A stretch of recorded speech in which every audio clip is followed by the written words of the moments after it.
What's up everybody, Frangrams here with another Pikmin 4 theory video. Today we're going to be talking about how big Pikmin 4 could be. And by big, I mean the size of the game in terms of the areas we're going to get to explore, the map, and I guess that goes hand in hand with the game's length. If you're excited for Pikmin 4, make sure to drop a like and subscribe. I'm trying to grow this Pikmin army of mine, so let's get to 1,000 subscribers. I'd like to start with mentioning how many different areas I believe we were shown in the Pikmin 4 gameplay trailer. I believe we were shown two main areas of the game. We see shots of a park and shots of a sort of playground or backyard setting. We'll call it a backyard for now. Some people believe that the backyard and park is one area, but that would mean that most of what we saw in the gameplay trailer is from one area, and that seems like way too much stuff to come from one place, unless the game was open world, which I highly doubt. So for the sake of this video, I'm going to go ahead and say it's two different areas. So we have the park and the backyard. Now let me be bold and predict a third area. This house. This house is seen in the box art and promotional images for this game. Now I know that's not enough evidence to prove it's an area of its own, but bear with me here. This game is obviously putting a bigger emphasis on exploring a planet that was once inhabited by humans. I don't remember the last area in a Pikmin game that made it this obvious you were traversing a version of planet Earth.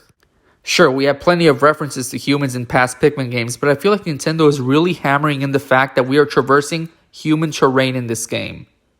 For example, in Pikmin 3, I can walk through most of the maps like the distant Tundra or the Twilight River and forget that I'm even on an Earth-like planet. But with Pikmin 4, it's hard to forget you're on Earth since the background of an area is a literal house. This is basically just a long-winded way of saying that I believe the house would be the third area we can explore in Pikmin 4. We can finally go back into the glutton's kitchen. That means the return of bread bugs. Let's go! Okay, so now I predicted we're going to get a backyard, park, and a house area in Pikmin 4. I'm going to skip predicting a fourth area because that's beyond me.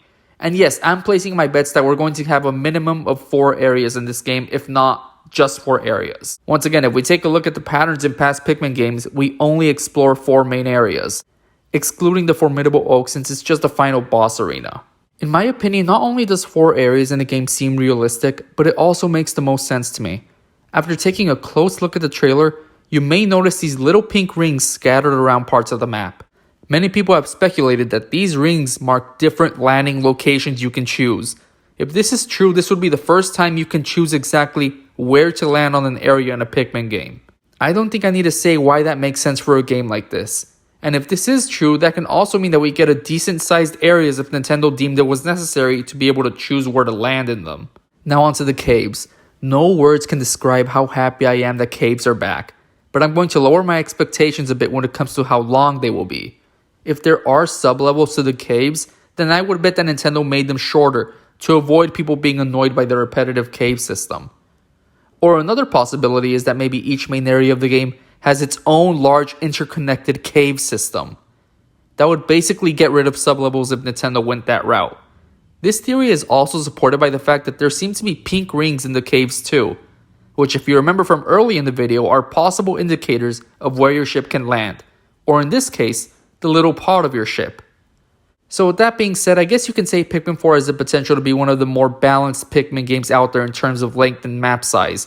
I would assume it's going to feel longer than Pikmin 3 simply because of the caves coming back, but I don't expect it to be anywhere near as long as Pikmin 2 since that game's length came mostly from the 69 sub-level caves, which I doubt Nintendo is bringing back.